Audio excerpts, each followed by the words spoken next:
Ja, een speciale dag voor Stadsbrouwerij de Maastrichter Malteser hier achter mij. Want zij gaan vandaag hun eerste bier presenteren. Die moeten we uiteraard eens gaan proeven.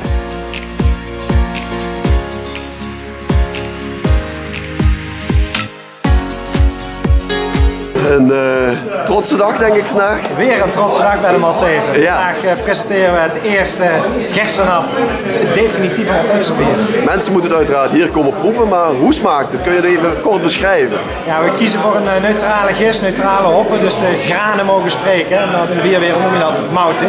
Dus moutig, vol bier van 6,5%.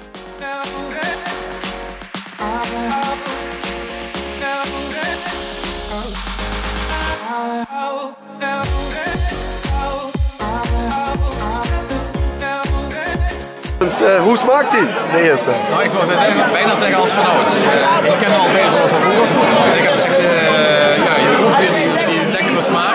Ja. Een beetje zoet voor mezelf, maar bitter genoeg om aangenaam te zijn.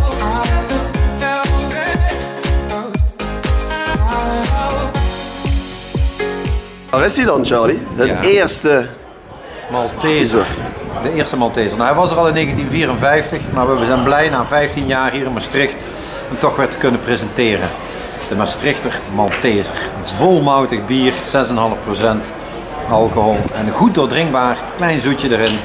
En vooral voor de gezelligheid voor de Maastrichtenaren. Hier in de Stadsbrouwerij al te proeven in de brasserie. En volgend jaar ook verder in Maastricht? Ja, we gaan langzaam Maastricht vervullen, maar we laten de ondernemer eerst training komen volgen, zodat zij ons goudgeel en nat goed behandelen. En dan gaan we langzaam Maastricht vervolgen.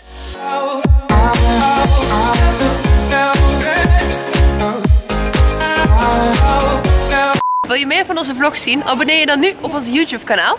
En volg ons op Instagram en Facebook.